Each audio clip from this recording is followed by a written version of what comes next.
Gwan, are you there? What's good? And you know who this is, baby.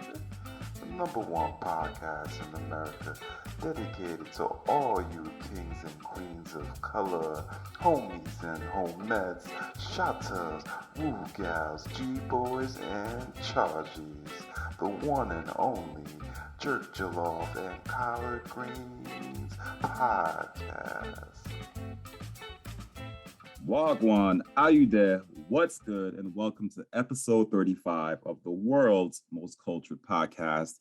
It's your host, your boy G Ransom, and today we'll be helping you flip the bag and double it this holiday season with an in-depth discussion on crypto investing, the need to knows, how to get started, and mistakes to avoid, as well as the very likely future of a digital economy. And we'll be doing this with crypto investor and enthusiast, Nsikak Essien. And we've also got another special guest feature rep your shout out today with Joe Bani of FLAGAVENUE, who's a visual creator, photographer, and videographer. And he also has a special limited time offer for all of our listeners out there. So definitely tune into this episode today. We're hoping you save money this holiday season and potentially make money, because you know this is the time of the year that a lot of people run into debt buying things they cannot afford. So right now we're promoting increase, not decrease, and debt. So definitely check all this out right after we pay these tributes. But before we delve any further, if you aren't already a follower or perhaps tuning in for the first time, would like to learn more about the show, definitely check us out on Instagram at Jerk Jollof Collard Pod, where you can stay up to date on our latest offerings, announcements, and join the JJC community. Now, if you know anything about this show, you know that we are the most well-seasoned podcast, and I attribute that honor to my brothers in bond, aka the JJC panel, starting with the originator, my brother, D-Ron, D-Black. Hey, it was really good, everybody.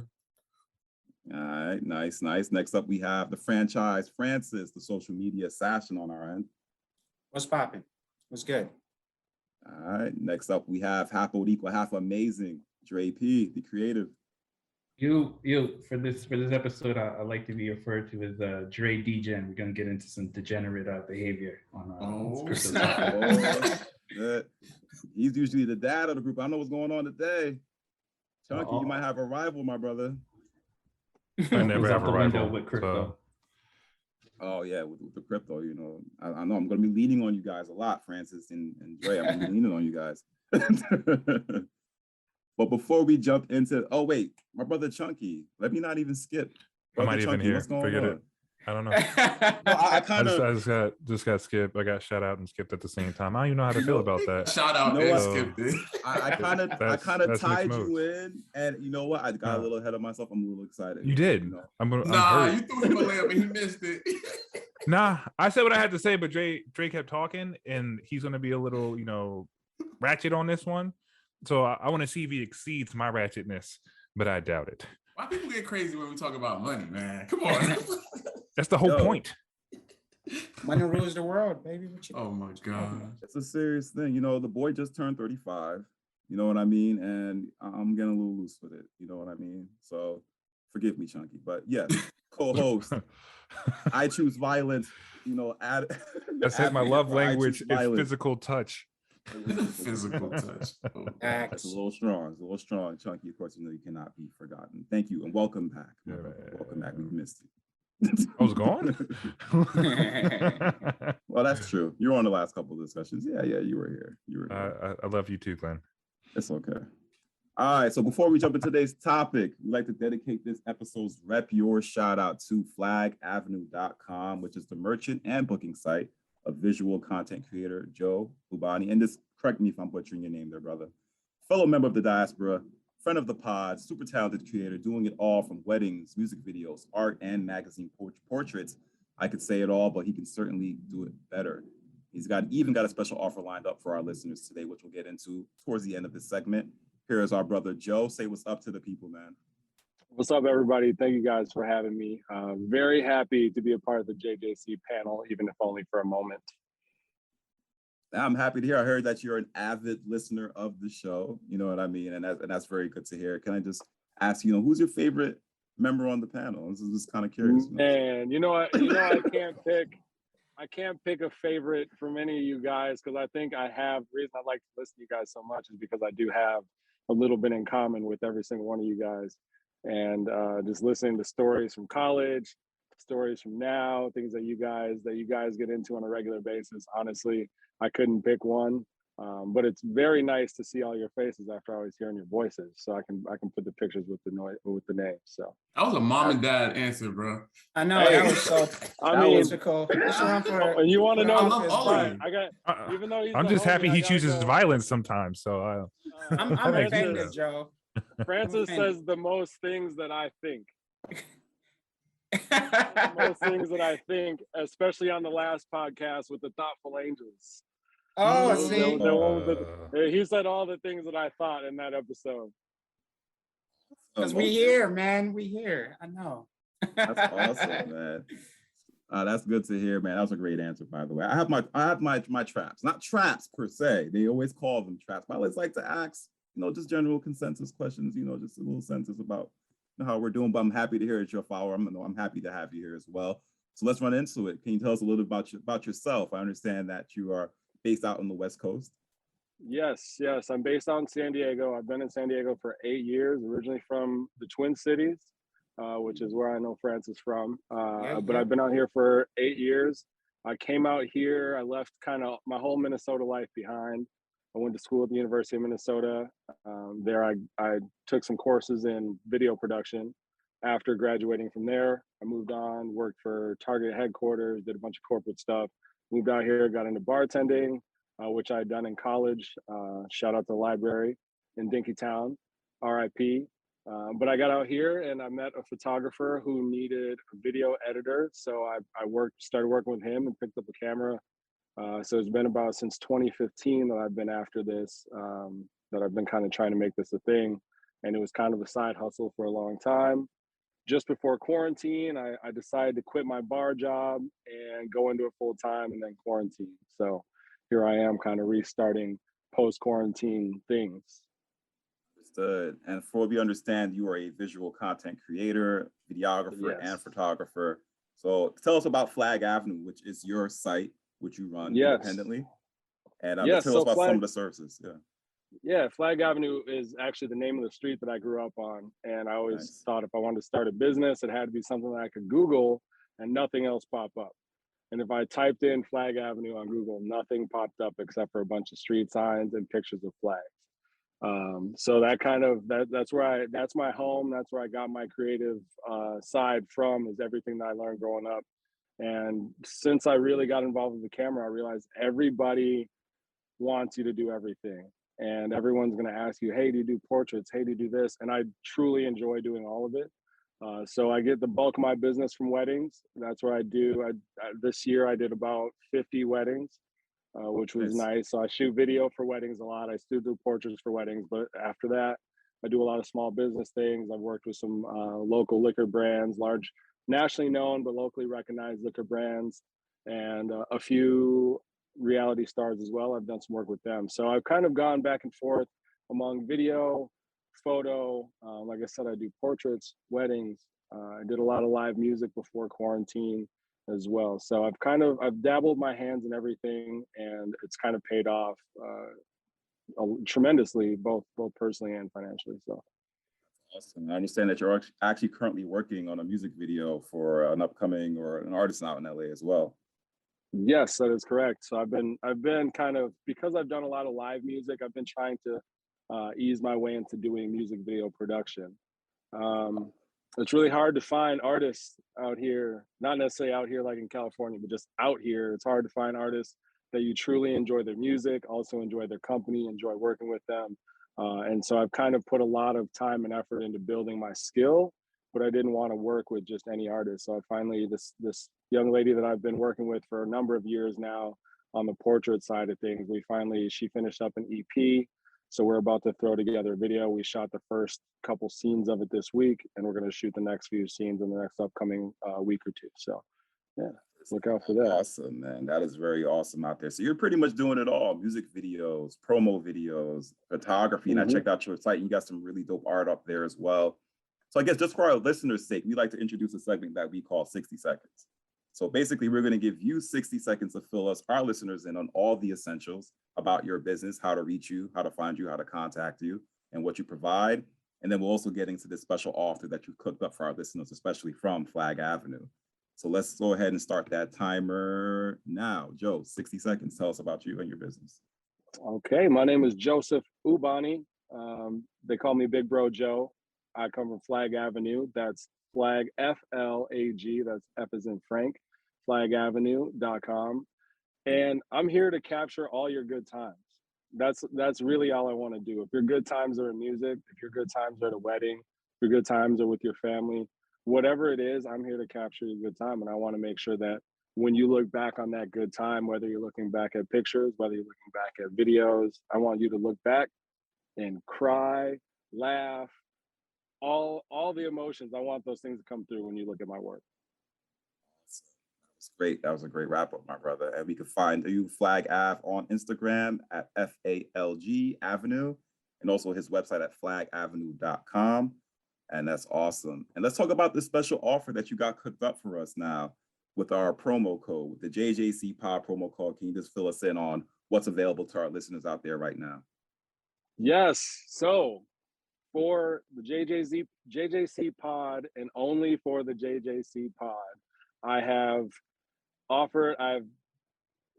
added an offer code to my website that is JJC Pod, all one word, JJC Pod. That will get you 15% off of anything in my store, in my online store. So if you like to buy prints, I've got plenty of things for you to hang on your walls, large prints, small prints. I travel all around the country. So there's stuff from LA, there's stuff from Miami, there's stuff from New York, all sorts of stuff on there. So that'll get you 15% off from my website.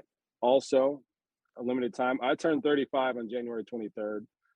From what I understand, this episode is going to launch just about a month before. So if you can get in touch with me in that month time period to book your wedding video, I will take an additional 15% off as long as you mention the JJC Pod.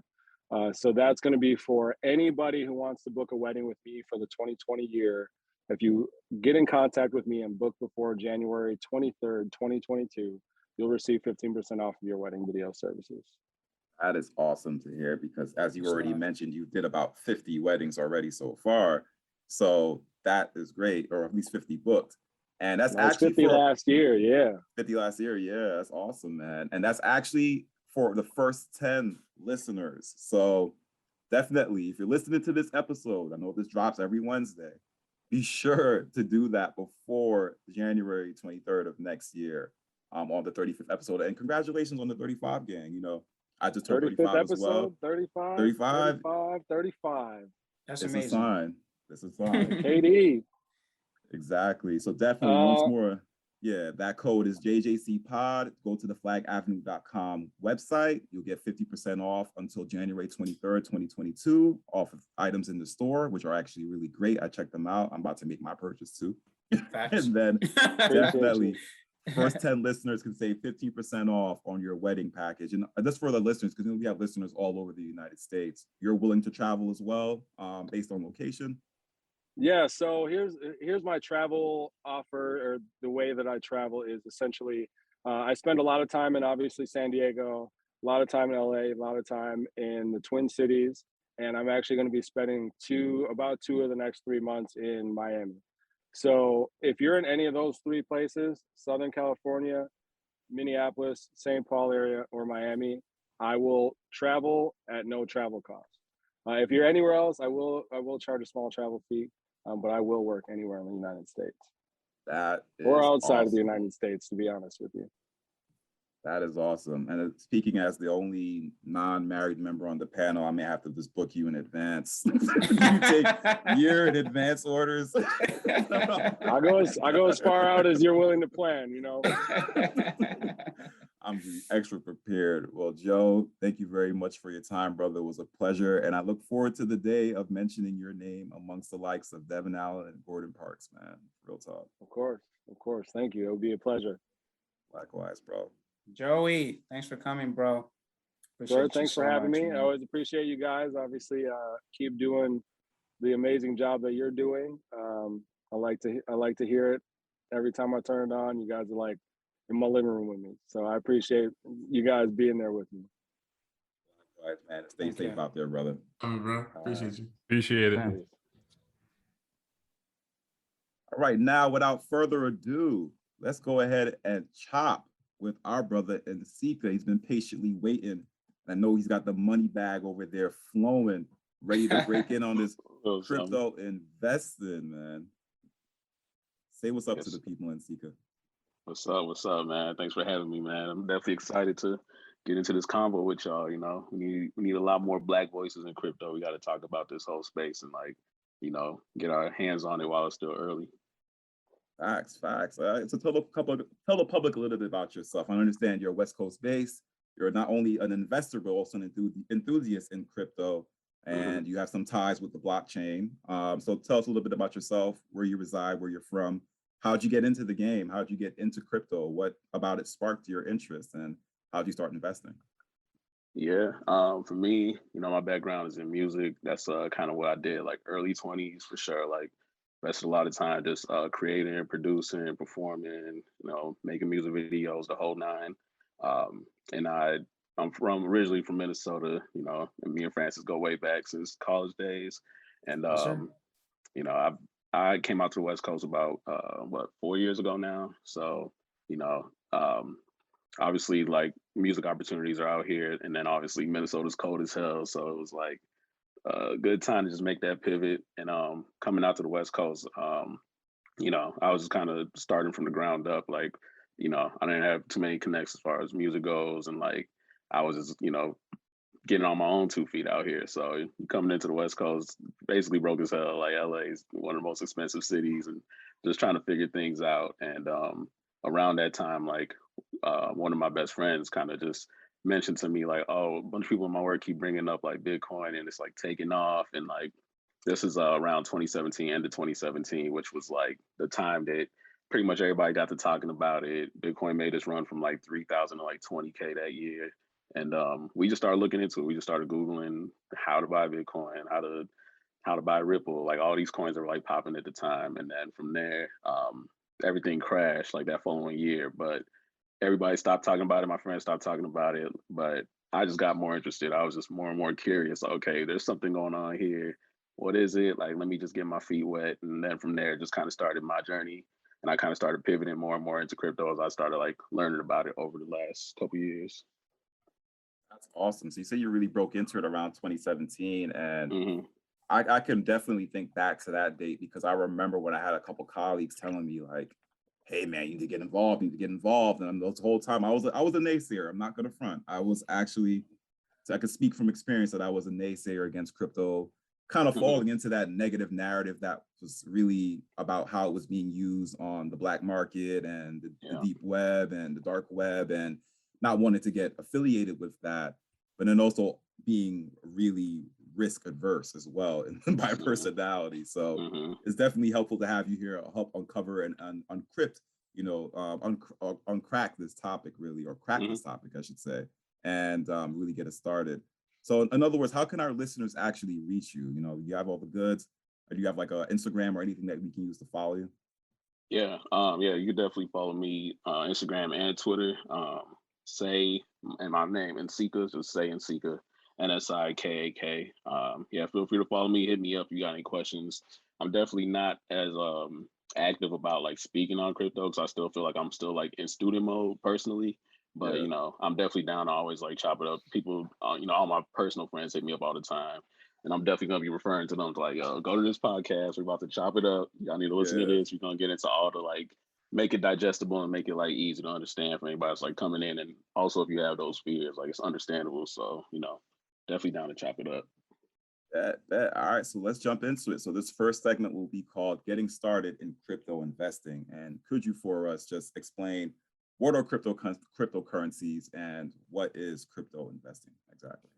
Yeah, I like to say, at least these days, I like to say digital assets, because like, I think when people hear cryptocurrencies, they always kind of think about it like, oh, everything's money or it's trying to be money. And that's not necessarily the case.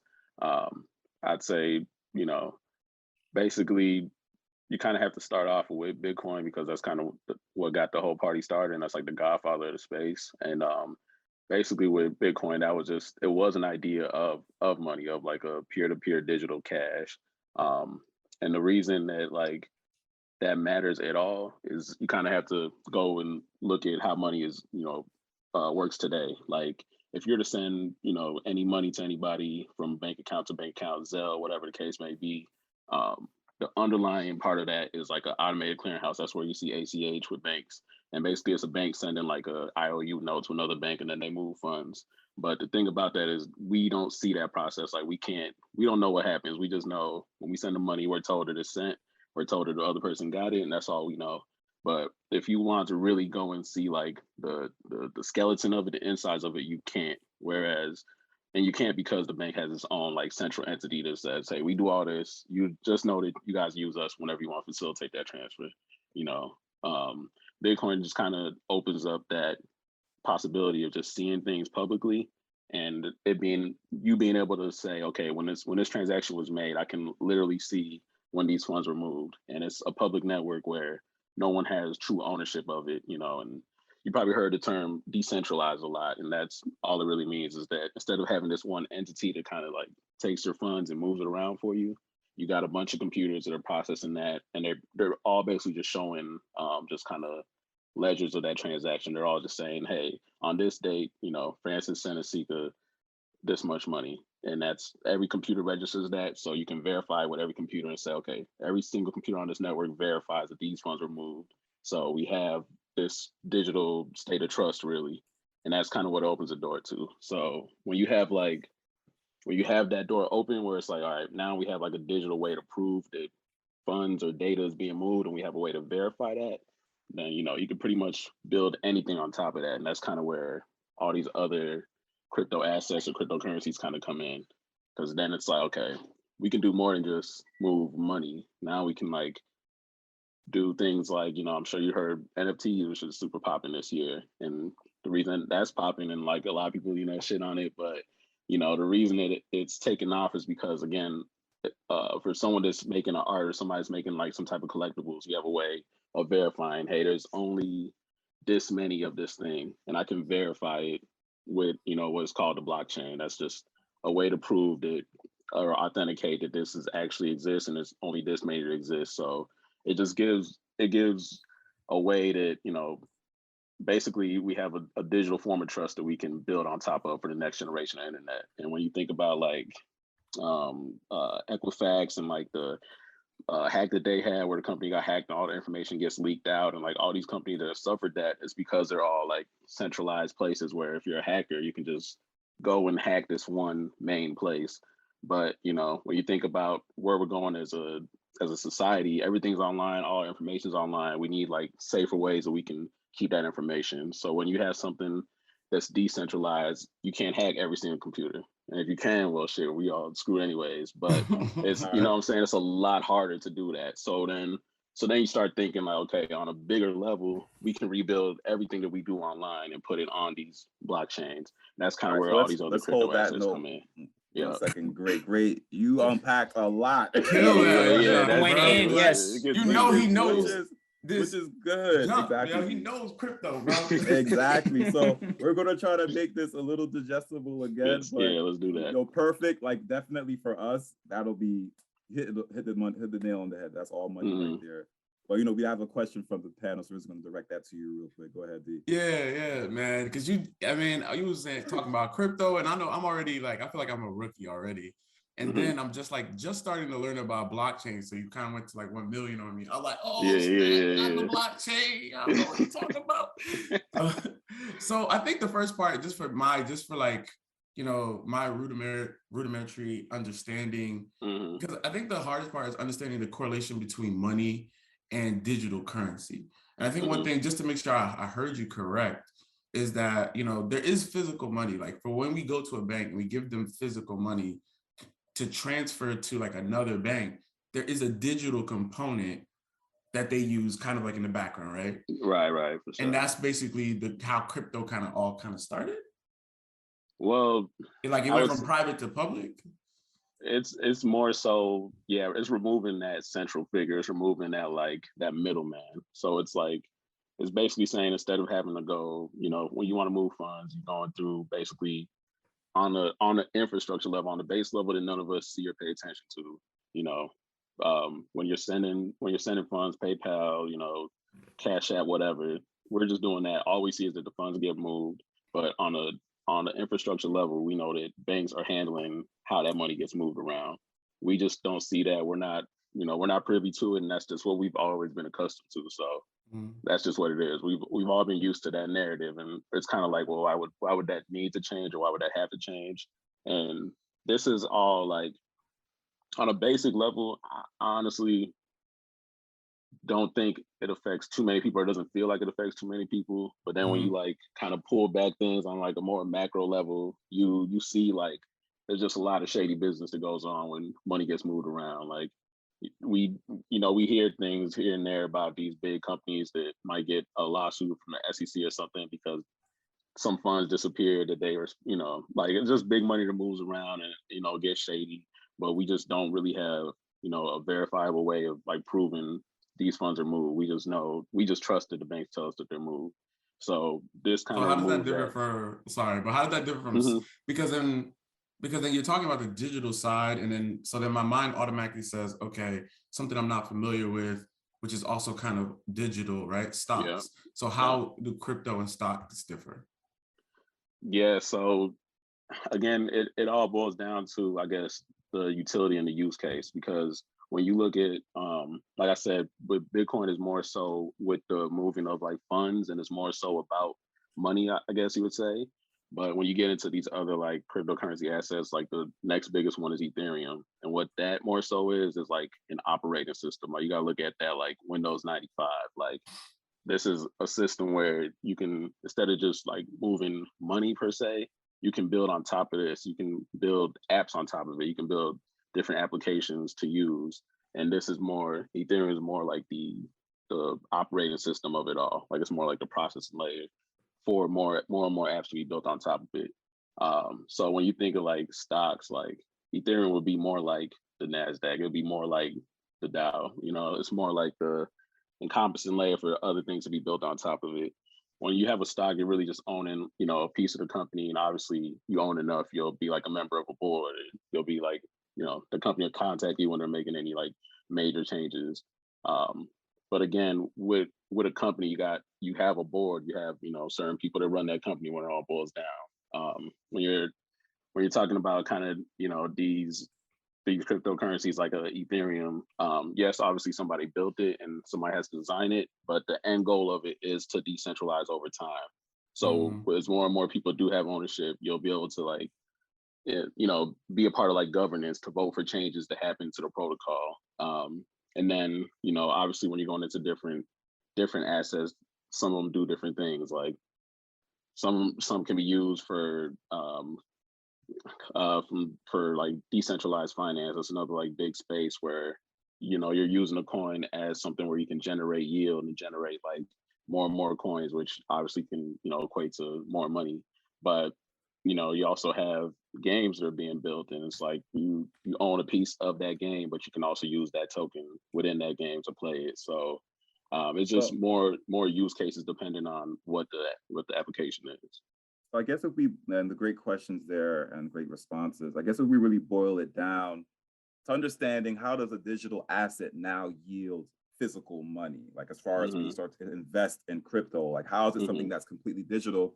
So the value of, like, say at its most rudimentary, let's take a look at Bitcoin as an example. The value of a Bitcoin is actually determined based off of actual transactions of the US dollar. Am I not mistaken? Like we determine the value of Bitcoin as a currency based on several transactions that are being processed. I think that's what the smart contracts are called, or? Yeah, I would say the value comes, basically like any other market, like it's just, as people buy and own Bitcoin or sell, the value is just determined on that buy pressure or that sell pressure. As more and more people embrace it and kind of use it as a tool, the value is going to grow because more and more funds are going into that network. More people are buying it, more people are holding it long term, and it becomes more and more of a scarcer asset. So that value kind of grows as far as what it's worth. But we've seen a lot of different things happen this year, like El Salvador accepting Bitcoin as a national currency. That's something that definitely boosted up the strength of the price. Like, it's definitely going to help it to stay up because of things like that. Or seeing Tesla buy, I think they did like 50 million beginning of the year, and just holding it as a reserve asset. So it's definitely growing more. Less is like it's looked at less as like that cash to cash or like digital cash origination that it started with, is looked at more now like digital gold or like a store of value. And a big part of that is because as the price grows, it's still the oldest cryptocurrency, so it's not as fast. It works almost similar to the way that like the banks have that underlying infrastructure. But again, I think that where we're at right now is that there's a lot of like pipelines that are being laid. Like, all these things are going to be above a lot of people's heads, because the same way that the internet works, like no one really knows exactly what HTTP stands for, what these protocols are to build the internet. But this is kind of what we're looking at right now. Is like, all right, owning a piece of Bitcoin is possibly owning an infrastructure that might be used going forward in 10, 20 years as the underlying infrastructure that money moves on top of, because again, it is more public. It's you're able to see and verify and view things. And when you think globally, we're accustomed to systems that really America's created and just dominated with. The dollar has its power because America has a strong ass military, and they're gonna go beat your ass if you don't use the dollar. But what I'm saying, when you think globally, like more and more people are gonna unsubscribe from something that they can't see or prove exactly how it works. You know what I mean? Like, we can't see every day exactly how many dollars are being thrown around. But when you can see there's 21 million Bitcoin, I can see how many have been mined. I can see how the system works. I can see when my money's moving. It just makes people kind of wake up. And a bigger part of this, like, to be honest, this wasn't obviously something you can learn. It's not something you can learn overnight. It took me about like a year and a half to really like digest Bitcoin and kind of have a overall understanding to say, okay, I can see how this could stick around. But for me to like try to simplify it, it's just the fact that you're able to have digital trust, in a sense. Like, you're able to have like a base layer of something that we can actually see and prove to be true, and then from there you can build more and more things on top of that. So that's kind of how I view it. All right, so we'll get into the next question by Chunky, and then we'll get into the next step, which actually getting started in crypto investing. So go ahead, Chunky, go ahead, drop your question. All right. So what I've understood, there are some people that like buy graphics cards to help mine Bitcoin.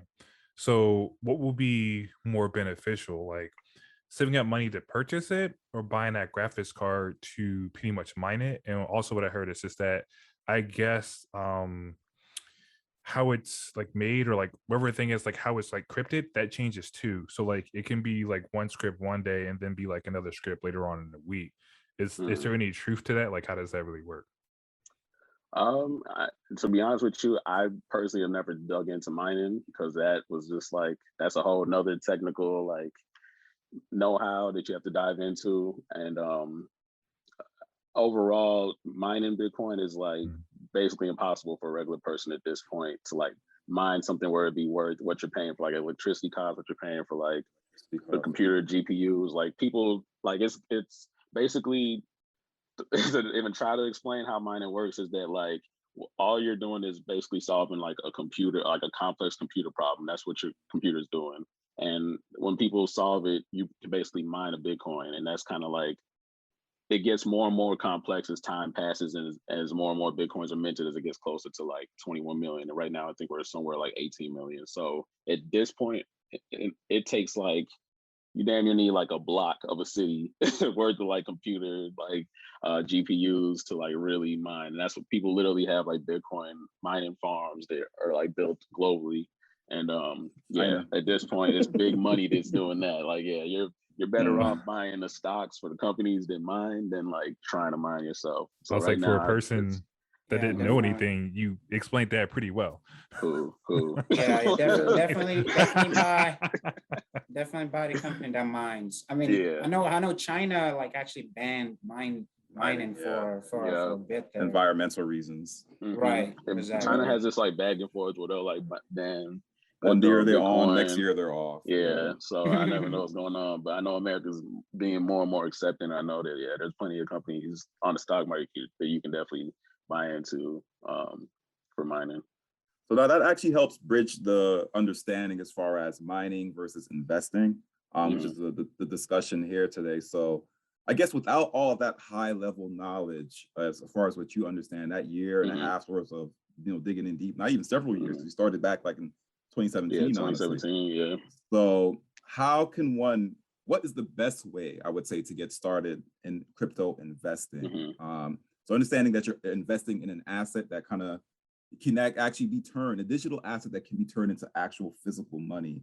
What is the best way to get started in crypto investing, and what is required to invest? We'll tackle the first part. What's the best way to get started?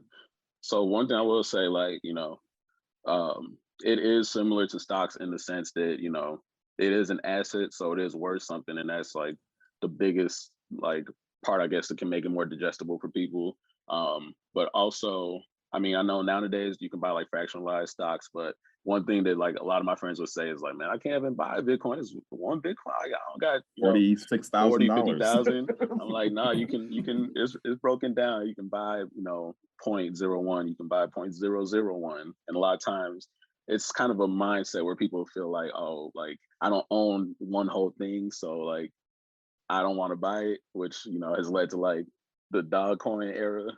We'll get into that. But basically, you can, there's plenty of assets you can get into, but there's, just like stock markets have, exchanges you can go to, there's exchanges for crypto. Me personally, I work at a company called BlockFi, and I recommend it to people because, especially if you're just trying to like kind of buy some coins and kind of hold it long term, because we basically hold your assets for you, and in return we pay compounded monthly interest. So sure, all y'all getting some money, so like compounded interest like that, it adds up over time. So but you definitely heard of Coinbase, I'm sure, and they just launched on the stock market a couple months back. That's definitely the biggest exchange. I recommend them too, just because they're really easy to access and set up.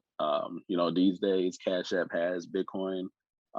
Jack Dorsey, who runs Square and just left Twitter, he said basically if he didn't have any other thing going on, he would dedicate his life to Bitcoin. Like he's all in on it. And that's the easiest place I'd say get started if you already have Cash App, is just like buy Bitcoin from there, just to get some skin in the game. But yeah, Coinbase, my company BlockFi, Cash App, FTX is another great company. These are all just places you can kind of go and kind of get your feet wet. Because again, there's levels to it. And obviously, like, again, this is more so to invest inside and just owning a piece of these networks as they start to build out over these years. And, value is going to probably accrue to the ones that, really build out. And, but after you get your feet wet, then there's actually like using the networks. And that's where you'll really get understanding. And like, when you dive in and kind of do more than just own, then you start to get a lot more intrigued and like, okay, what can this do and where can it go? So well, I understand, to break it down, basically you can join an exchange, the example Coinbase, BlockFi, which actually provides compounded interest on your investment, which I have to get into because I love me a little interest. I mean, why not allow your money to make money? You know what I mean? Yeah, that's like the whole point to getting invested. And so basically join an exchange. That's the first step. And as far as like the security of exchanges go, me personally, I'm on Coinbase, I'm on Gate.io. It's very rigorous. Like it's the security levels, the 2-level authentication, all that is there. So yeah, you want to protect your assets. And I think joining like a well-known exchange is definitely the first step to investing and protecting it. And then get a comment 100%. From Dre as well on this one. Yeah, I was just gonna say the other thing to really keep in mind is I always tell people this: basically only invest what you're willing to lose. So I really would not be suggesting that you take your whole paycheck and put it in and hoping to make a quick flip. The thing with this industry is that you can get a lot of money very quickly. You can also lose money very quickly. So just that's the first tip I would definitely suggest for anyone starting out is only kind of invest what you're willing to lose.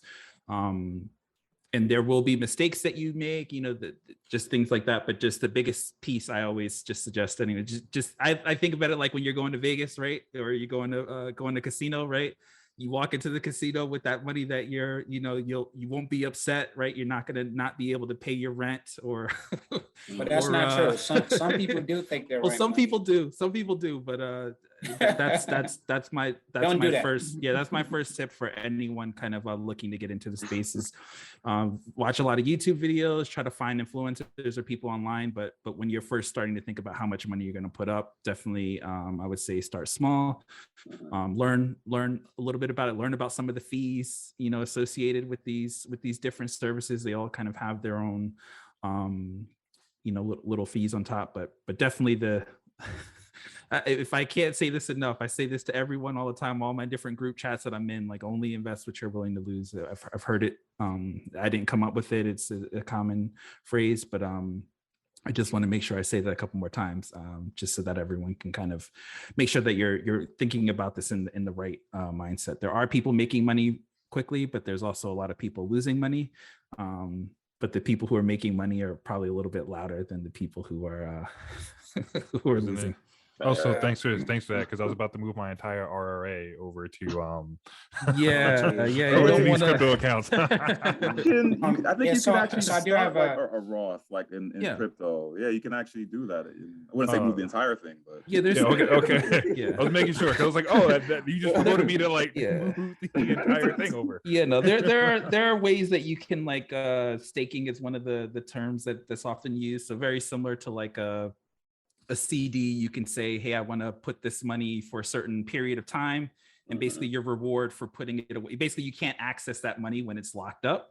And depending on what it is, your reward will be a bonus of that particular current cryptocurrency, for example. So was it the Ethereum 2.0? Yeah. So if you're on not out yet. Yeah, it's not out yet. So if you have a Coinbase account, you can choose to stake.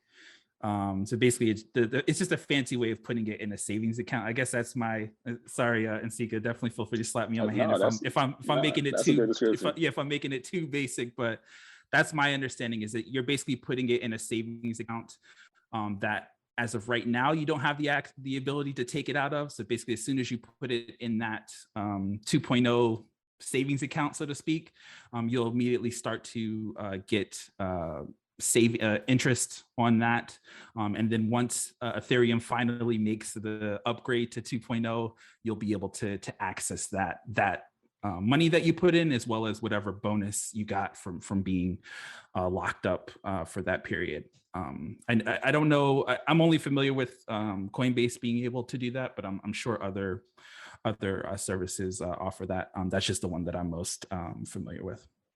I think Francis had a point. Yeah, I just wanted to say, like, just for anyone getting started, there's a lot of coins out there, and I will always recommend to stay with the more coins that have been around for a while, like Bitcoin and Ethereum, because like, yes, you can put your money into like Dogecoin and some of this Shiba Inu and some of this meme coins, but it's even though there's a chance you might make some money, and there's also a greater chance you're gonna lose your money.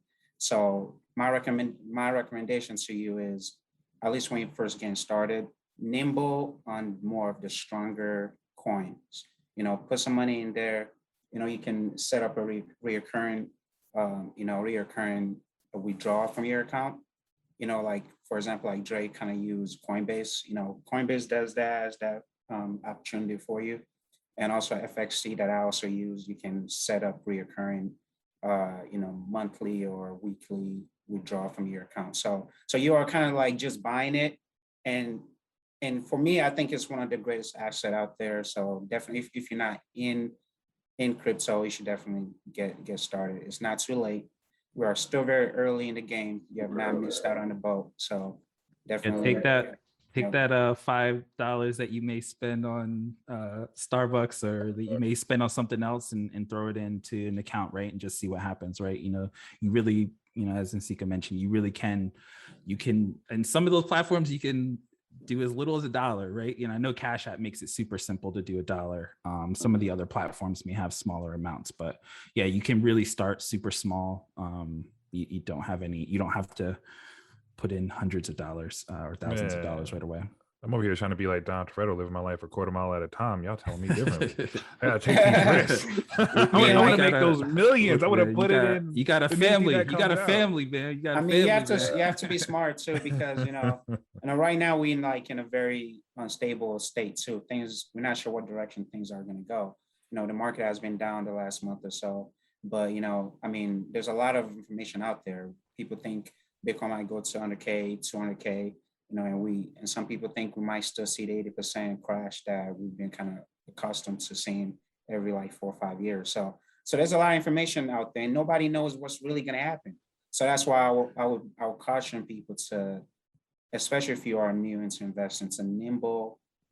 Like Dre said, put money you're willing to lose, even though the chance of you losing it is very low. It's slim. But make sure the money that you put into it, you are okay with, and watch it grow, especially if you have an account like FST, where you actually do get 8% annual compound interest, it helps. You just put $100, $300 in there, you get maybe $5, $10 every month. And FXT as well, whenever you deposit anything more than $10 in there, they actually give you one coin. It could be anything. It could be Doge. It could be something. So they give you a fraction of a fraction of a coin. So not one whole coin, but a fraction of it. So check it out for sure. I'll let Nsikak kind of take over here. Just to piggyback on what you're saying. Yeah, you should definitely. Me personally, I say put enough in where you get curious, enough where you're just all right, why do I got 100 on this thing? Let me actually look up and see what Ethereum does. Let me look up and see what Luna does, what Solana does, and as far as, what Francis was saying too, with just sticking to the bigger coins, CoinGecko.com and CoinMarketCap.com, those are the two go-to resources that everybody uses if you want to see prices. As soon as you go on the website, it'll show you the top 100 coins. So you can already go right there and see what the more, bigger coins are in terms of market cap. And those are always the best ones to start off, just to kind of get an understanding and then kind of go from there. But yeah, get enough skin in the game where you will stop for, hour of your day, 30 minutes of your day, whatever, and just do some YouTube, do some Googling, crypto Twitter. That's what I highly recommend. That's your best friend. And just learn about it, just kind of pick up pieces here and there. And some of the platforms like Coinbase, for example, and I know not to talk too much about Coinbase, but Coinbase does a really good job of actually explaining to you how some of these cryptocurrencies work. They actually will give you free coins just by taking a quiz. Yeah. And literally you can get the answer wrong and just answer it again, and they'll give it to you. So I would suggest that as well if you really want to learn about how these coins work. Some of them actually have different utilities. There's companies who build a coin just specifically for logistics, right? There's all these different coins that have these different purposes, and definitely their education is out there, so they will walk you through what the coin does and how it could benefit you and all these things, and then you're given the coin for free. You just have to fill out it takes 10 minutes to do. So there's definitely a lot of resources out there. And I think definitely one of the catchphrases out there when you're investing in crypto, or just anything for that matter, stocks, crypto, whatever, is do your own research.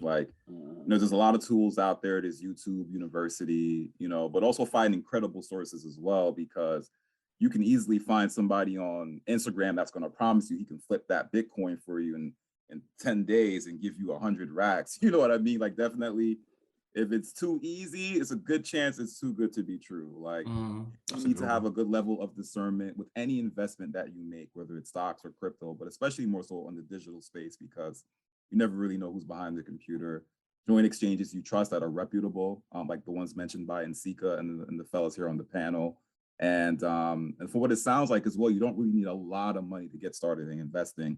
I think one of the terms that have been passed around is dollar cost averaging, where basically, you put in a little every month. You can even set your account, your checking account or savings account, to have a withdrawal done every month into certain assets.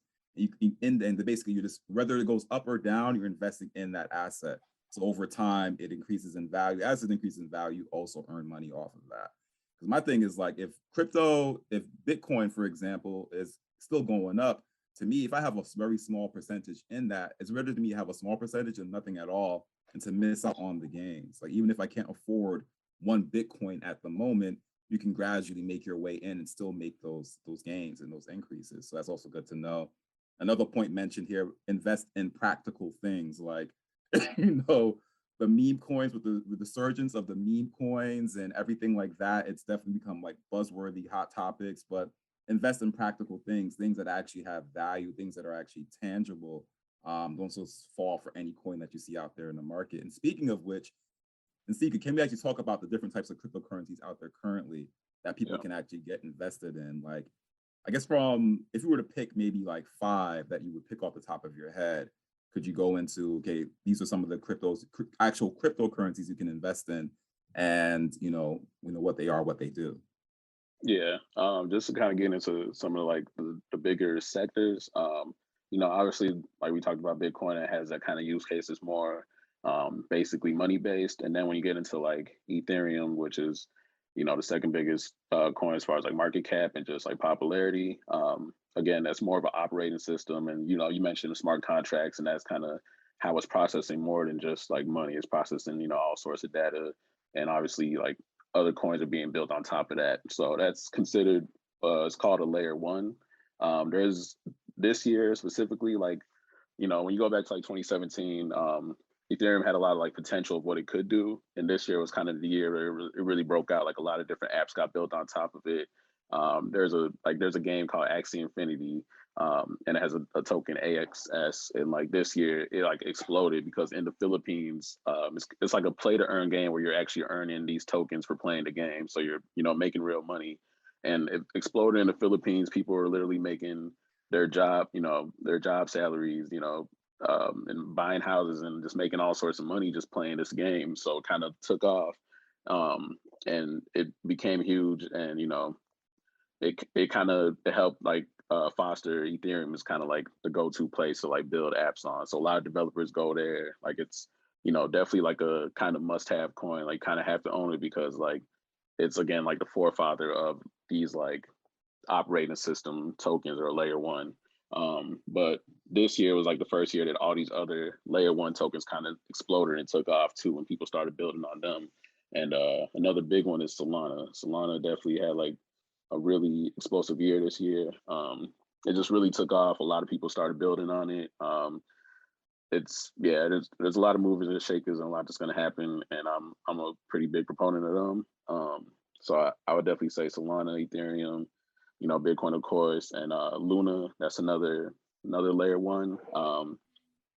That more so, people are still building on it. You can still build like applications on it, but the reason it's really popular is, I'm sure you guys have heard the term stable coins, and all that really means is like a digital coin tie. Okay, Steve Black is like, hell no. yeah. You should explain. I thought coins move. Yeah. I thought the coin is supposed to move, not stable. And they are, and right? altcoin. Yeah, you should explain what stablecoin and altcoin is. Yeah. All right, so basically, obviously in this space, like, you're moving a lot of funds around and you need something that has a stability to it, which basically in this day and age is the US dollar. So stable coins are just coins that are basically pegged to the US dollar. So they represent a dollar. They just, they're pegged to stay at a dollar. Sometimes they might they're one for one a little bit, but 1 for 1. So basically there's a couple different coins where they kind of represent a digital form of a dollar. So, when you're moving around in this space, you have a dollar representative. So some bigger ones are USDC, USDT, there's PAX, there's a couple of them, but these are all centralized in the sense that there's like a company behind them that are holding dollars to kind of match every digital dollar. So The difference between what makes Luna stand out is because they also have a stable coin called UST, but it's decentralized, and it's more so the backing of it is the Luna coin. So basically, as more like UST is produced and more people use UST in the digital space, it burns a Luna token. So basically, the more UST they produce, the less Luna tokens there are. So Luna's been doing pretty good because a lot of people are using UST in the space. Talk to me, D-Black. So basically, it's a crypto coin backed by another crypto coin? Yeah, essentially. Oh my gosh. And it reflects the US dollar, right? This is It's inception right now. complex. This is inception. It really is. Yeah. It allows you to give you the chance to make a digital dollar that you can now use to purchase like other assets and things like that, if I understand correctly. Because I have a little personal experience with the Tether USDT. When I'm always talking about Cryptomon, which is an NFT game. I had to convert that over, but yeah, so there are a lot of different types of cryptocurrencies you can invest in. As you explained, level one, some of which actually fuel the actual applications that people will be utilizing and investing in, and kind of like serve as the backing. So it's kind of like an opportunity to invest in the dollar in a digital sense in a way, which will then be used on all these different networks and platforms, or make these platforms possible, which is kind of very cool. You just add to that, like USDT Tether, like it's like a saving account. So just imagine like right now when you put money in savings, we're barely getting like 1%, right? So like due to inflation, we actually are losing money when we put money in the bank. But if you put the same amount of dollar, let's say in USDT, and you put it in like an application like FXT, you are guaranteed that 8% annual rate that they have, the compound interest. So instead of you actually putting money into like Bitcoin where you can actually lose money, and you can lose or gain money based on like how the market is going, right? But if you put in a stable coin, your amount, your dollars will not change outside of the interest that the compound interest you get for putting your money into that coin, if that makes sense. So yeah, go ahead. Yeah, I was going to say there's a growing number of people who are trying to get away from traditional banks, and that's what they're doing. They're putting their money. So also, again, I'm going to keep on saying Coinbase. That's the one that I use the most. But Coinbase has the same thing where basically you can have your money on their platform, and it's just in US dollars, and it's gaining interest. And they also give you a debit card that you can use. A lot of the other ones, it's not specific to Coinbase. A lot of them also provide that service now where you can actually gain rewards for using it. So you can use it just like a debit card. But yeah, there are a growing number of people who are trying to get away from these banks. These people are trying to be unbanked, and this is one of the ways that some people are actually using it. And in many cases, have all the same options that they have with the traditional bank. But just not having to pay a stupid fee anytime you make too many withdrawals, right? Bank of America will hit you with the $10 fee if you make too many. So there are people who are trying to use this as alternative banking as well. And I know that there are some companies coming up that are trying to kind of make some challenges to challenge the traditional banking system. Yeah, so and we talked about this earlier, and I think these are some of the problems that crypto is trying to solve, especially Bitcoin was created to solve some of this problem, to take power away from banks and put it on for the people. So that's one of I guess one of the first hypotheses for Bitcoins is really just kind of taking the power from the big dogs and put it to us regular people, right? So just wanted to add that in there. Pretty powerful, the idea that, and the premise is basically as these currencies become more widely used, widely accepted, they increase in value, and you're making more on your money as opposed to the more traditional methods of banking where you're probably making like 1%, 2%, at most 0.2. 5%. You need to have like $1 million in the bank before you can see something substantial. So exactly. So definitely. Question, is it more, so is the reason, because if both systems, right, and this is where I'm trying to make sure understanding the association, like why one over the other. So both traditional banks and the USDT system have their funds grounded in the US dollar. There's a connection to the US dollar, right? Mm-hmm. So then is it mainly because of overhead, like operational costs? Is that why we lose more when we use traditional banking because they have buildings and stuff? Or is it just that they just charge more or something? I don't know if you know that. I mean, there's a lot that goes into banking that I can't even tell you, to be honest. Okay. But I would say more so the reason like USDT and all these other stable coins exist is so that you can still stay in that digital space. But like, let's say Bitcoin's crashing, you want to take your funds and put it in something stable. You want to sell out. You see like, okay, there's a crash coming. I can sell out. I can still hold my funds as, if I have $50,000 and I want to sell before it drops to like 40K, I can sell and hold USDT, $50,000 as a digital form of a US dollar, and then decide what I want to do from there. If I want to go back to my bank account with it, if I want to, invest in more coins, but it just allows you to stay in the digital space or whatever network or whatever application you're using without having to like leave all the way and pull it all the way out and go switch it back to like your bank account, Yeah, great. This is why everybody needs an Nsikak, great example. Bro. Everybody needs a good friend. Everybody needs Nsikak because I literally invest in crypto solely based on the advice from this panel. That's it. Like a lot of people. Solely. From group chat. Yeah. Nsikak, I'm not gonna lie. I just did exactly what you just explained. Like this week, I took half of my asset and I threw from all of the coins I have, and I just broke it up and put it into a stable coin just to keep just to get out the game a little bit, since things are so unstable right now, because I'm not sure what direction things are going to go. So I took some of my coins and put it into stable coins. So just kind of ride with the half and keep some safe and just see what happens. You know what I'm saying? It's nice to have it. It's definitely clutch. Like going back to Luna, for example, like with UST, there's an application on Luna called Anchor Protocol, and you can get 19% APR for holding UST there. So I literally treat that like a savings account. And you said 19%? 19%. And they're working on a lot of things right now. There's like an app called Alice that should come out soon. It's going to be more like a consumer friendly, like a Cash App type of app, where you'll be able to basically just like, buy UST directly from there, and it'll stay for that 20% or 20%. So there's a lot quick of question, Nsikak. Are they loaning out your coin at all? Is that why you're getting such a high return? They have an option where you can give them Luna, and you can basically do like a collateral loan and get UST from your Luna. So I actually use them for that too. But the all the technical specifics they're there, you can definitely read up on it. I'm not gonna act like I know them off the top. I just know that it gives me that 20% and I ain't complaining. So you could definitely dig into, like, they have all that out there. You could definitely dig into how they generate that percentage or maintain it.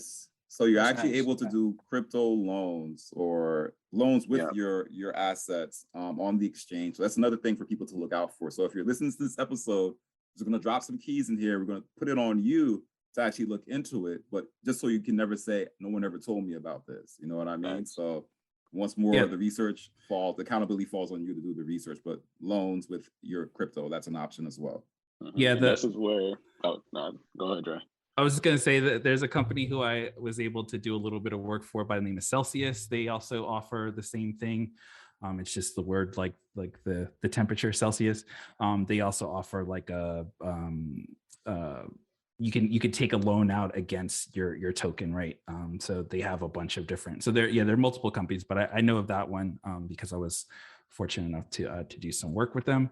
But Celsius is a big company that lets you take loans out on your currency as well. So Francis, to your point, yes, they are taking your coin, giving you a loan for it, and then you have to pay it back, and then you'll get the coin back, right? Yeah, so it's just like a traditional loan.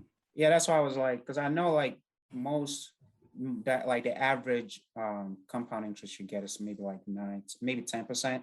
So, but when they start getting to like that 20%, I know that's usually when like they do loan out your coin. So that's interesting. I'll look into that, Luna though. I'm not really too big on Luna, so I'll look into that. Yeah, that's definitely a good thing, because I mean, how often do you get the chance, instead of being indebted, you're actually the debtor? You know what I mean? It's just like, and then you're earning that much interest on it. We're doing what these institutions have been doing to us for quite a long time, but and being empowered in that sense to actually control your assets and your finances, and hey, you can loan it out and gain a percentage on it. That's amazing. That's what I try to tell like friends now. And it's like you do have to kind of think like 5-10 years down the line with a lot of these assets. If you look at like, I think Bitcoin's like, I don't know, a little over a trillion, maybe 1.5 trillion like worth market cap wise. And you look at like gold, and that's worth like 12 trillion. So if it was to even get to the space of like gold, that's still like a 10x. And on top of that, 10x. it's like, all right, if you're holding that asset, you can be your own bank. You know what I mean? If you can get to a point of 1 Bitcoin and that becomes worth, in my opinion, it's going to be worth $1 million one day. But let's say it becomes worth 100K. You could take out 20K on that if you need to put some money down on a car, on a crib, whatever. Like, you can become your own bank and have, like you said, have those options that aren't presented to us that we were never given. So it's kind of just, it's a long-term thing when you see long-term work and go. And like you said, there's more and more options for what you can do with these assets. I mean, just us talking about like crypto, I think that answers the question, why are we moving into this space? Because none of this stuff that we're talking about, we cannot do right now. This new environment gives us the power that the bank has been holding on to for many years. So now we own some of those powers, and we can leverage it in whatever capacity that we have. So, I really like it. We talked about all of the good behind it. Can we get into some of the common mistakes made in investing when it comes to crypto, which would probably not be too far off from mistakes people would make if they invested in stocks? But can you talk about some of the most common mistakes and how we can avoid them if you're just getting started?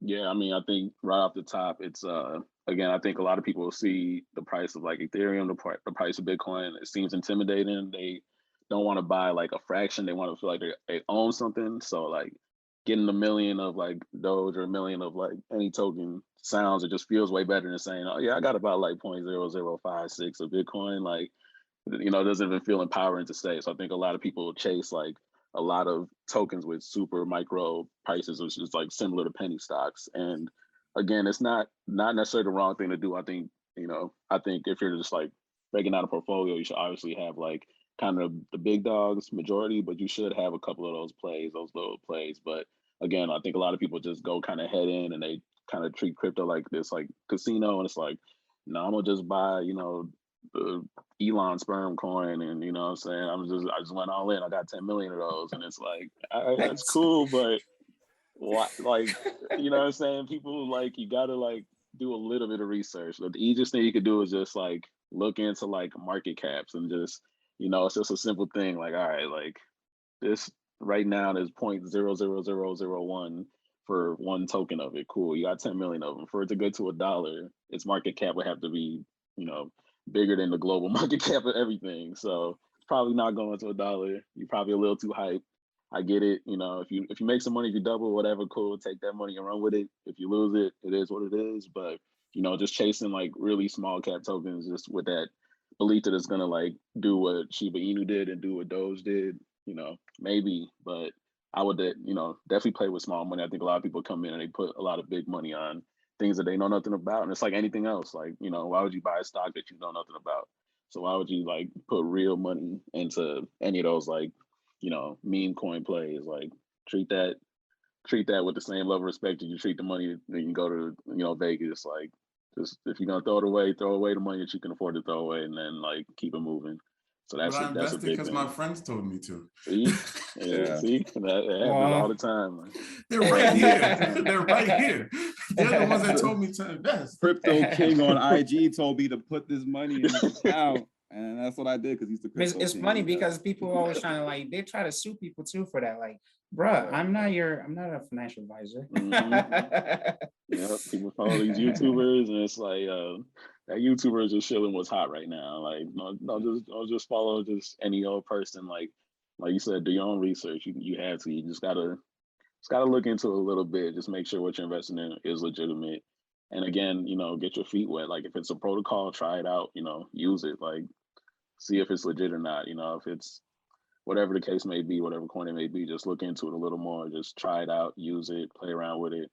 Another big thing that too is that after you kind of buy crypto on exchanges and you get your feet wet and you say, okay, like I actually want to use some of these protocols, you have to make your own personal wallet to use a lot of these, because again, the whole point of it is self-ownership and being able to retain your own data and all this good stuff. So when you're making like an Ethereum wallet, a Luna wallet, whatever the case may be, they'll give you like a seed phrase, and that's kind of like something you need to write down, store away.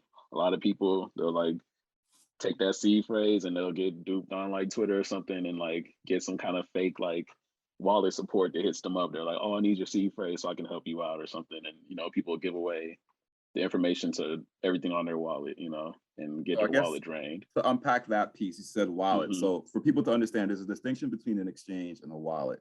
So there's the exchange where you can pretty much use like how you would use like Robinhood or anything like that, where you're able to actually see the assets, invest in them, do your research. And the wallet is kind of like what allows you to make it, I guess, transferable, or to send the coin, or to actually use it the way you would use hard cash in your actual wallet. So as opposed to exchange, you would have to sell, your crypto, but with a wallet, you can actually just send that money from the exchange into your wallet and then use that for the other different applications or whatever. If you want to invest even more or turn it into a stable coin, you can do that. That's basically what the wallet does. Exactly. Yeah, I almost the way I was explaining it, because I was trying to explain this to my wife, is I was almost thinking about it like, I guess if you have like a young, I'm assuming that parents do this, so I guess if there's any parent listeners, let me know if this is, but let's just say if you have a child, right, and you give them a card to use, you wouldn't give them your debit card that has all of your cash on it, right? So you would probably, I would assume, I don't have a child yet, but I would soon. It's yeah, well, that'll probably be a mistake. But the way that I've made it make sense in my head is that a wallet is almost like it's almost like a way for you to create like another debit card that you can load money on, so people can't overspend on that card, right? So that's the way that I've tried to rationalize it in my head, is that like the bank is where maybe the exchange where you have maybe most of your currency saved, but if you're going to buy an NFT or you're going to do something else, you would take, at least how I've been doing is I've only been taking what I need and putting it on that card or that wallet, or putting deep, like almost thinking of it like old school, like going to the ATM and taking out the exact cash that you're going to need for the night, when you're going to go out to the club, right? So you don't spend more than what you planned, right? And then, you use that wallet or that card to make transactions. So if you're buying an NFT, so I'm glad, Nsikak, you mentioned Solana. I've been really big on Solana very recently. That's where I've been purchasing a lot of my NFTs recently. And I've been going through that process of taking money from Coinbase, sending it to this wallet, and then using this wallet to then buy, or buy is probably the easiest way to explain it, buy these NFTs or mint these NFTs.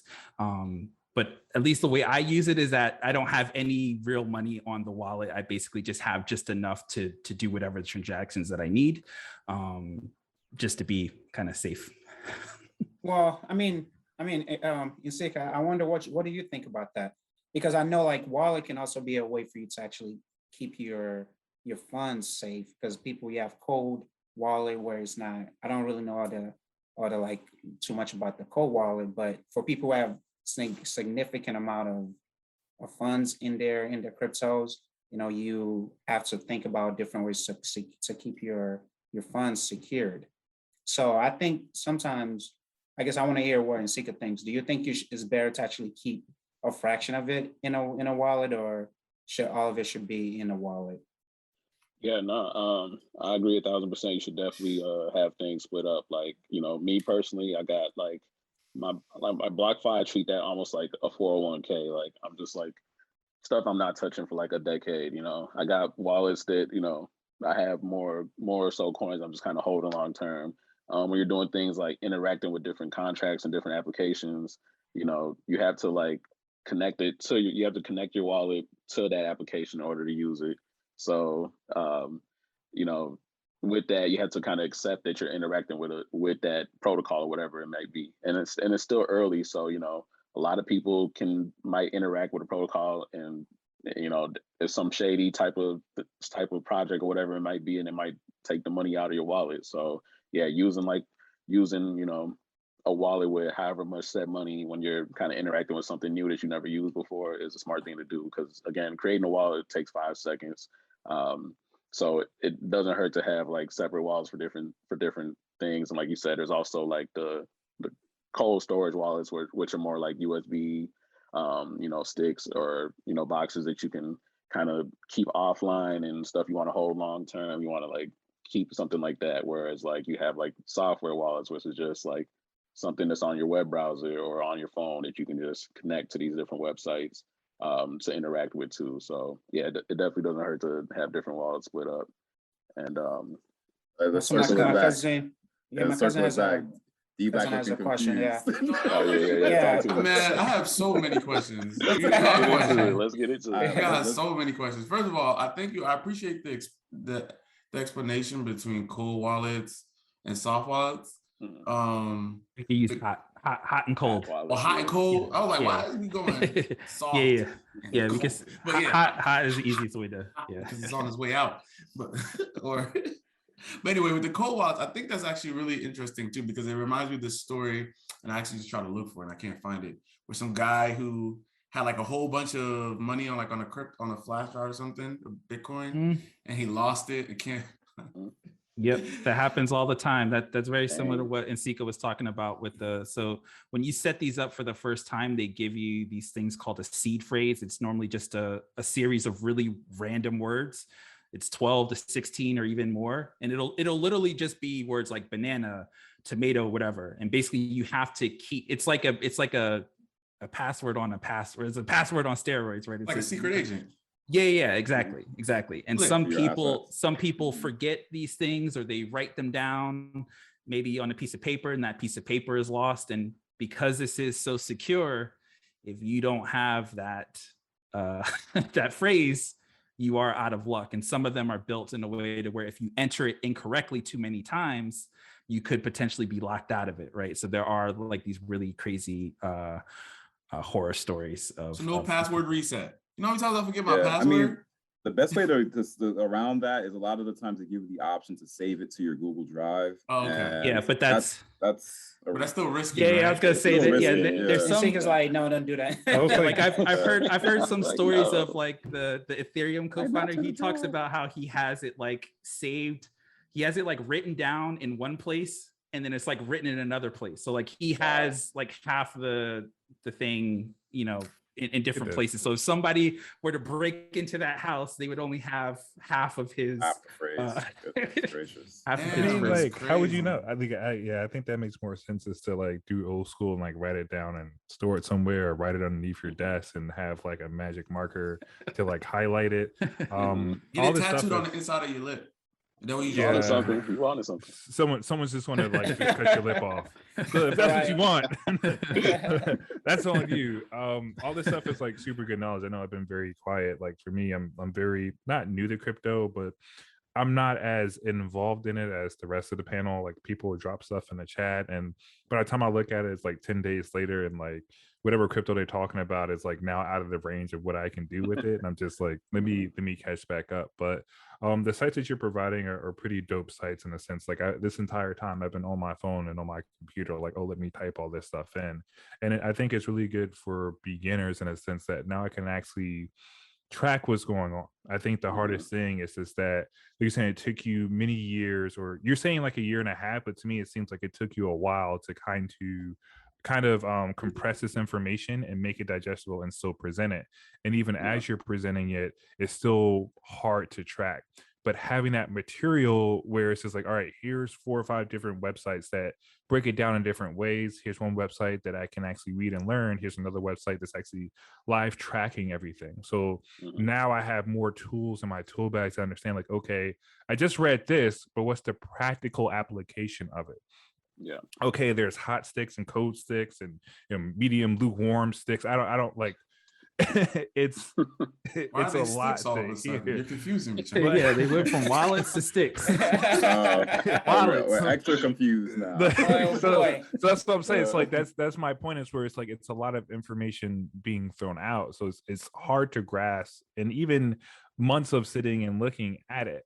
But I think from what I'm hearing, what this is about is pretty much like you have to have a true interest in it. I think you said like a couple of minutes ago, if I'm going to put $100 in something, let me see where my $100 is going.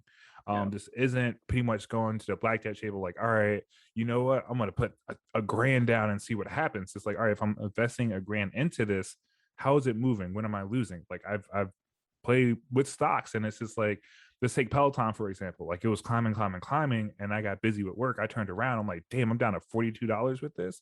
Like, when did that happen? Market has been crashing, bro. and it's just like, it's just one of those things where it is a daily thing. You should look at it the way you drink water, or just drink fluids. Some people don't drink water every day.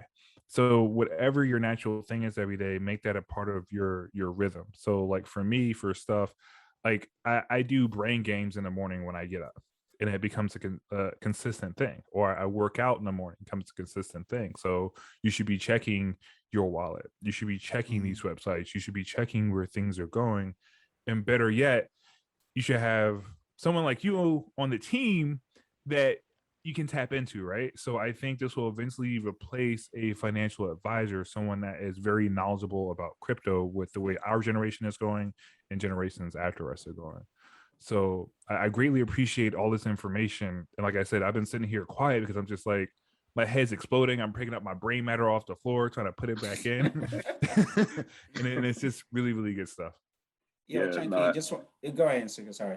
No, I'm gonna say, it's a lot. Like you said, it is daily routine. This has been like daily routine for me since December 2017. So, obviously, like you said, you gotta care about the space, and like it helps that, obviously, like caring about it equals like making money. So that's a good motivating factor, obviously. But at the same time, like I'm just kind of interested in it because I see like, I remember the first time I held an iPhone in my hand. I remember, literally knowing like, oh, I'm never gonna buy another smartphone again. Like all these, like the sidekicks, everything I had before that, like this is the game changer, And it's the same feeling that I get like when I'm in this space. Like, okay, I'm seeing like what's being built out. Obviously, it's a lot to take in. Like, we're pretty much talking about like honestly restructuring of the internet. So when it comes to like all of these digital assets and protocols and utilities and whatnot, it's a lot. You're talking about everything. When you're talking about the internet, this is too much. So for anybody just getting in, of course, it's going to be like overkill. Of course, it's going to feel like that. That's why it's like you kind of have to like,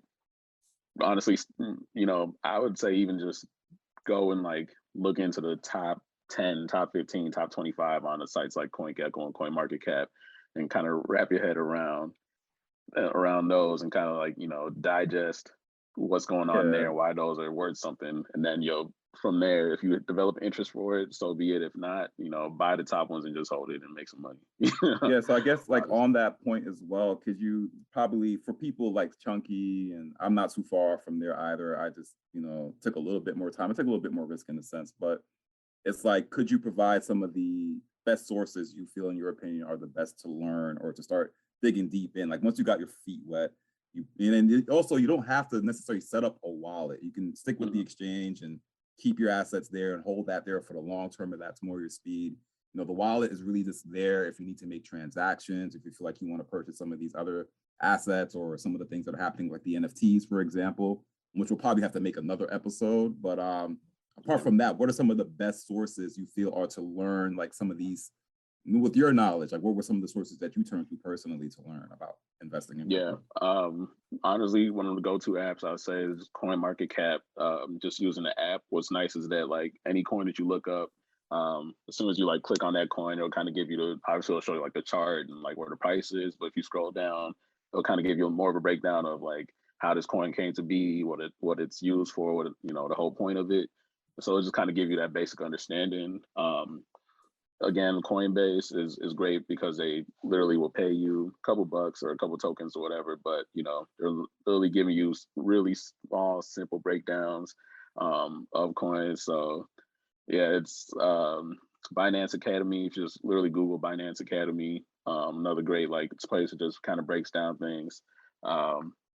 Also, there's a site called rabbithole.gg, and literally you can connect your Ethereum wallet to that, and it pretty much goes kind of over all the like main go-to like mainstream apps that are popping on Ethereum, and kind of walks you through how to use them. It's kind of hard to use Ethereum wallet to something else, and then your wallet will. This is Web 3.0, and that's kind of you mentioned it, but you know when you look at like the internet and how it's no, that's great. I mentioned that. I don't know nothing about. Okay, well, this is where people see things going. Like you own your data, you retain your data, and you're connecting your data to these websites now. So instead of like, you know, where we're at right now is considered like 2.0. It's read and write. It's more so like, you know, we log on to Facebook, we log on to all these websites, we give them all this information. They take it, they make a killing off of it, and we see nothing from it. You know, Web 3.0 is kind of opening the door for like, you have your wallet, you know, quote unquote, and it holds all your information, it holds all your data. You connect to the website, you get to choose what you share. You can, you know, work out things like people are doing with NFTs where, you know, if I post up my visual art, I can retain ownership of it to a certain extent. I can do these things. Time out. Yeah. I have a very easy analogy for Web3. Just give me 1 second to like literally process all of that. The future is coming. The future is here. The future is here. Nonetheless, like literally, I took a brief second to look up rabbit hole, and then like this shit just exploded. You can just Google rabbit hole. Like, no. The conversation exploded. I got to it, and it was like, Web 3.0, well, Web 3, whatever. And then like I got back into the conversation. I'm learning. So think about like I'll use Instagram as a perfect example, right? With Instagram, you uploaded your photos to Instagram, right? And technically Instagram owns that image, right? The theory is that with Web 3.0, when you upload images, basically you always have ownership over the images, right? So if another Instagram pops up, you can actually just within one button or within one wallet, move all of your images that you have onto a different thing, and you don't have to pull them off of Instagram. So basically the idea is that you're trying to they're putting more of the power on the individual user to be able to do, right? So right now, Instagram is kind of one of the better platforms for sharing images, right? But if another one pops up, I could press one button and all my images, right? All the stuff that I saved is on this other platform. So basically you have the ownership of the images, whereas now you really don't, right? So if Instagram decides to shut your account down, you don't have those images that you uploaded. Right? So I'm about to fuck this all up. So Dre, Nsikak, like forgive me. Technically, my images aren't stable or connected to something stable, then I can freely move them? Is what you're explaining. You need the wallet. Hold up. Let me you have your own personal wallet. See if I'm learning. Break it down. Your wallet is your personal space. So I think the main thing that we're trying to tackle here is that because the internet is a wild, wild west, you don't have any ownership over parts of the internet. So if you have a wallet on the internet, that is your personal space. Anything that goes into that personal space is yours to own, to do what you want, and move from application to application. Yeah. Almost paying attention. You got it, man. You got it. And guess what? You're welcome for my dumb questions to make sure people are paying attention. And guess what? Now that we can actually make money in the future, we can make money from our own data now. So like that's kind of tied to it too. But that's what I was. That's the thing about. I know we're not going to get into NFTs, but Glenn, I hope it's okay if I tease this. The powerful thing with NFTs, so I'm an artist, right? I'm a creative, right? I create things, right? I've created fun animations on Instagram, right? But let's just say if I wanted to make one of my animations into an NFT, I could do that, right? There's a long process. And Nsikak could talk about this way better than I can, but the way that I understand it is that if I create this thing, I upload it to the blockchain, I could sell it to someone, right? And once I sell it to them, they technically own it, right? Or they do own it, right? They own that image or whatever it is, and they can decide to sell it to someone else. And if they sell it to someone else, I can continue to make a profit for it for the rest of my life. I will always receive royalties for this thing that I created. So imagine like Picasso, right? He created all these paintings. They were sold for millions of dollars, right? And his family has never received a penny for it ever again, right? These could keep on exchanging hands of different rich people, and the Pablo Picasso family never receives a dime out of it. So the thing that I'm really excited about with NFTs for artists, photographers, not just people who create, images, right? It's people who do music, people who do all these things. They can actually continue to profit off of their work forever, right? Imagine you create a piece of art, and you could pass it down to your family, right? They could receive royalties forever, right? So this is the thing that I think for anyone who is creative, photography is a big market that's emerging. But just think about, you create something and you will receive royalties forever of it. So it's a very powerful thing for upcoming artists and creatives. It's just lifetime royalties for your work is insane. I feel as though like I've become this NFT guru in a matter of those seconds. And Nsikak, like I have to contact you almost every day now to figure out what the fuck I'm doing with crypto. To me, it's awesome. It's really awesome. And say Nsikak on Instagram. Follow that definitely. Yes, sir. Probably edge him to become the next IG crypto sensation. You never know. Man, start a YouTube channel, Nsikak. Yeah, there's so many damn YouTubers. All right, so now that we're speaking about digital assets, I think we gave a pretty good overview, uncracking more like decrypting crypto. Let's talk about what we see as far as the future as it gets more widely accepted. Nsikak, I'll start with you, and I extend this question to the panel as well. In your opinion, are we truly on the brink of a fully digital economy? And if so, what do you think this means, and who will benefit the most from this change? Yeah, I mean, when you look at, the 5 biggest companies right now, and it's Apple, Microsoft, Amazon, Apple or Alphabet, Google, and Facebook, these are all digital companies. So I think it's safe to say we're already Meta. Oh yeah, my bad. Meta. Yeah. But I think it's safe to say we're in the middle of a digital economy. I think we've seen in the last, like, at least, for sure the last 10 years, we've seen software completely eat the world. Like, every business is transformed into some type of application or some type of software as a service that they need in order to kind of function and thrive in this day and age. And I think what we're seeing with crypto is the next iteration of software eating software. Like, we're just kind of seeing an inception of it. And just look at Fortnite, look at 2K, like, you need V-Bucks, you need VC, like, digital assets is something that, the next generation is already accustomed to. They buy digital assets all day. They spend digital tokens all day. So this is something that, like, again, the next generation is just going to click, and they're going to get it, and they're just going to embrace it like it's no other. Obviously, we come from a generation where we grew up on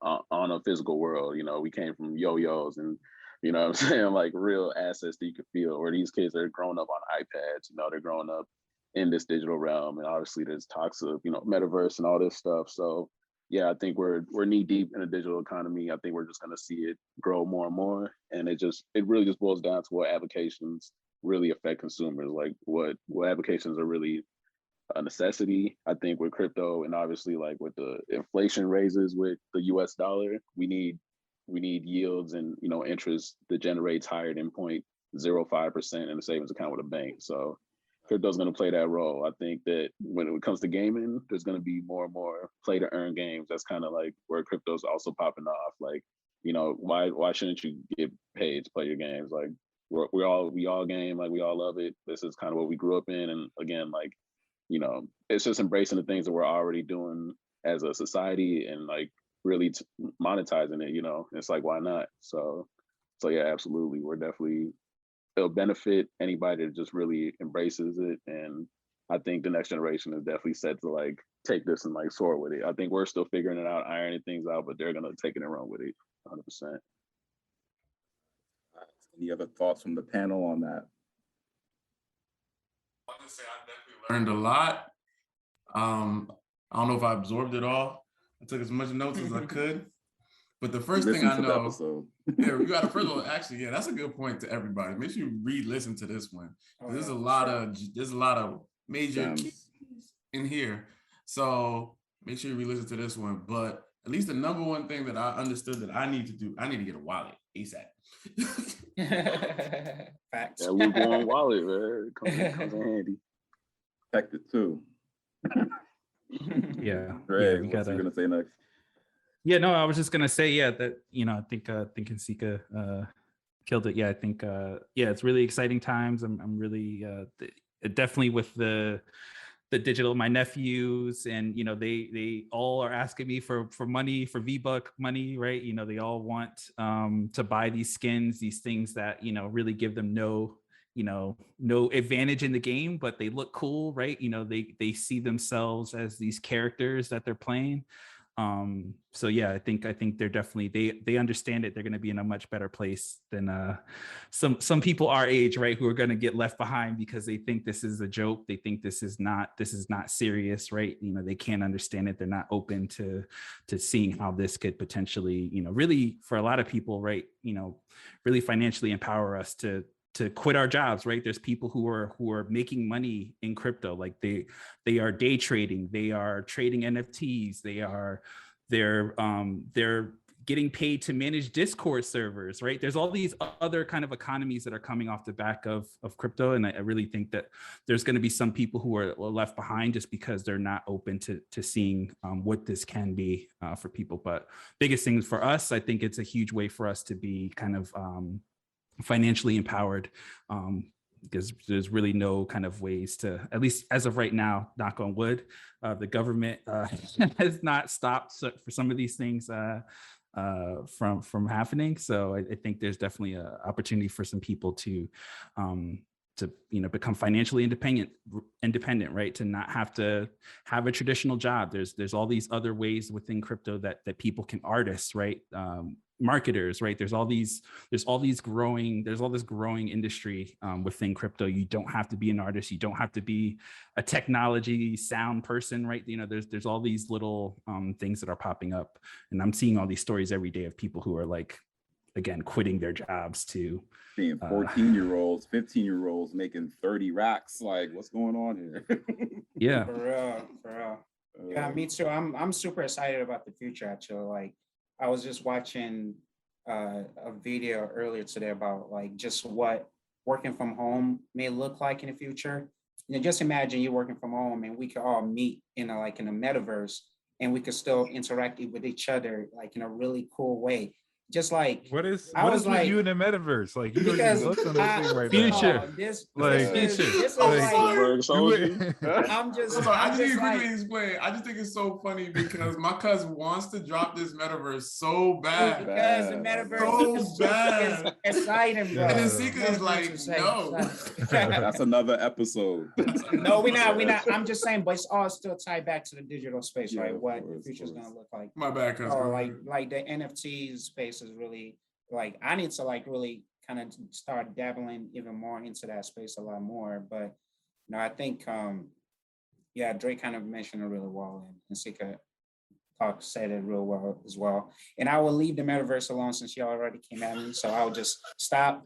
But I am excited about the metaverse, so bye. Should be, man. Don't let them shame you. You should be excited about it, man. I think it makes it easier for work from home, man. I thought you were done. I thought you made a point. I support you. He has a portrait of Zuckerberg somewhere in his room. Yeah. Is that why like the rest of your room is blanked out because he's standing over your shoulder? Make sure you buy that stock though. If you don't own Meta, make sure you buy some Meta stock. So say Meta one more time for the record. See, my cousin is taking notes though, so at least that's one point. All right, go ahead. I had nothing. I was just waiting for you to say metaverse to close it out. Thank you. Well, I'll definitely add to it. Yeah, the future has been digital. The present is digital. It's slowly being adopted. And I would say don't miss out on this opportunity. And once more, you don't have to be super high level to get involved. You don't need to own a wallet, but definitely look into the exchanges. Look into some of these websites that Nsikak mentioned and some of the panel members mentioned as well. That's very helpful to at least get a good understanding of what the future may look like. Like the traditional banking system is very likely to change. Once the Federal Reserve accepts it, it's a good chance a lot of this is going to go digital and it's going to be the next currency. And a lot of us came into an existence understanding this is what we use rather than actually been a part of the process. This is now your chance to be a part of the process and essentially bridge the wealth gap in a sense, because all you really need is access to a computer, and there's a lot of things you can do now. And of course, if you have friends that invest in the space, that definitely helps with the matter as well. You know, vet their choices as well too, do your own research. A big proponent of that. But even the way that employers will pursue making their transactions as well, I believe there's a coin coming on where you will be able to transfer money to people without the fees, like the traditional ACH fees or the delays that comes with doing an actual ACH or wire transfer. It's allowing people to send money across the world, which I feel like will help the industries a lot better as well. These big corporations, manufacturers, things of the sort, people that export their goods. As you see these things being adopted, it's best to get involved in that because it's really changing the way we do business as well. And not even the way what we do in our personal time, but the way business is done. So yeah, definitely. It'll benefit anyone that wants to get involved, be a part of it. Don't watch it happen. It's not a spectator sport. Like you have to be a part of it. You know, this is definitely a good start to being a part of it. I definitely believe, and thank you, Nsikak, for breaking it down for us. No, absolutely. I'm definitely glad that y'all even took the time to even have me on here and just had a conversation because I definitely, again, like I said, like, you know, Black in America, like reparations ain't coming, you know what I'm saying? But crypto's here. So, you know what I'm saying? If we're going to take an opportunity and like a leap of faith or something, you know, watch where the money goes. Like just, that's probably my biggest advice I could give with crypto. Like just literally look up funds raised crypto on Google and just look at the money that's being raised, look at who's raising it and where people are putting this money towards. And like, you know, there's a lot moving here and it's not just all gambling. It's not just all meme coins. It's not just terrorist activity or whatever you might have heard from media. Like look into it for yourself, and that's what I did, and that's why I'm still in the space 4 years later. But I will say one token note that I should have brought up earlier too, render token. You should definitely look into render token, just to give you kind of a breakdown of it. And Francis, you'll like it because it relates to your metaverse. Basically it's decentralized GPU processing. Like it's already a company. There's a company called Otoy. They already have a product called Octane Render. And basically, you know, if you ever watched, I don't know, a bunch of shows on HBO, like basically anybody that needs rendering for any like high level graphics, they're using Octane Render. It processes a lot quicker, and they, you know, pretty much added a coin aspect so that people can lend out their GPU that they're not using on their computers in order to process all these high level graphics. So they've already had a contract with Facebook for years. So, you know, that was before they ever mentioned metaverse. And obviously that now we know why they had that contract. HBO, Disney, a bunch of big companies. If you ever watched Entourage, Ari, the real life Ari that he's based on, he's a member on the board. Jules Urbach, he's a guy you should look into.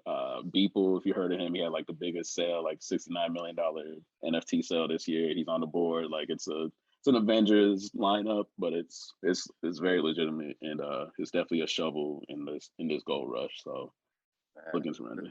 Yeah. This man is a gem factory. Like this. Thank you for the meta pointer, bro. Oh God. But nah, it's like it could be the future. But for more content or to learn more about the podcast, feel free to check us out at Jerk Jollof College Pod on Instagram.